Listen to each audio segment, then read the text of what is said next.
This evening, the Ministry of Foreign Affairs sent out a two-paragraph press statement pointing out that, quote, Belize's security forces witnessed on Saturday, February 27, an increased state of alertness by the Guatemalan armed forces in the Sarstún River, who appeared intent on blocking entry of Belizean civilians into the Sarstún River from the Bay of Honduras, end of quote.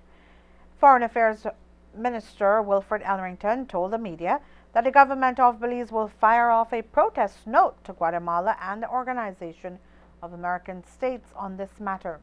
Ellerington says that the presence of Guatemalan boats on our waters does not come as a surprise.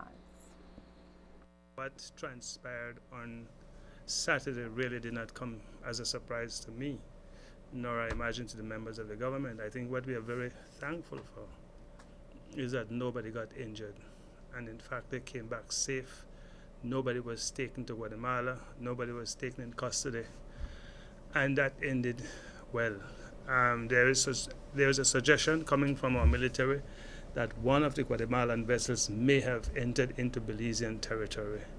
And that we are going to deal with in the usual way. We would lodge a protest, send a strong protest to the Guatemalans, saying that we do not countenance that kind of activity where they are coming into our waters. That is the usual diplomatic way in which we handle it. But all in all, I thought that we were happy to see that there was nothing more unfavorable transpired. The official report that I have is that there are a number of Guatemalan vessels out there. All except one seem to have kept well within Guatemalan waters, but a small riverine boat came into the Belizean waters, or is believed to have done that. But the others stayed clearly in Guatemalan waters. This is a matter which, in the usual fashion, our security forces monitor very closely. We in the Ministry of Foreign Affairs monitor it as well very closely. Prime Minister is constantly in contact with the officials here. We are constantly in contact with them as from last week, because it is our responsibility to ensure that Belizeans are kept safe and sound. And we are resolved to do that, despite the fact that there are those who don't seem to appreciate the dangers that they're putting themselves in, as well as the rest of the society. Because if we were to come into conflict with the Guatemalans, and that were to erupt into violence, the likelihood is that innocent people would get killed or damaged. So, but would you agree that Guatemala is in total control of the Sarstún River and Sarstún Island? No, I don't agree with that at all. I don't subscribe to that at all.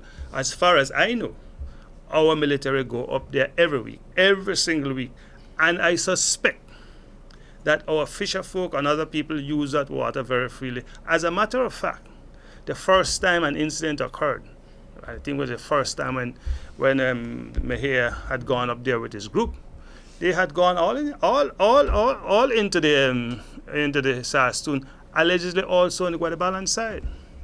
And that is when the issue started getting less than positive. But up to that time, Belizeans went there freely, and nobody tried to stop them. And I want to suspect that the same thing obtains in relation to the fisher folk down south, that they all fish in the vicinity, they all fish in it Sarstún, and that has been happening from in your view, is that okay? Time immemorial. In your view, is that okay? That is how we should live. You want us to fight? From a political... No, you have to live, coexist, live in peace. People who don't know differently will take that position. People have different positions. I will tell you how I see it. I will say to you that everybody is safe and sound back at home. I will say to you that we continue to move to the ICJ to get it solved. You want me to beat my chest and say, oh, well, we are going to do this to the Guatemalans and do that to them? It doesn't help you. It doesn't help me. And it perhaps will excite some Guatemalans who don't have anything to lose and who might do harmful things to us.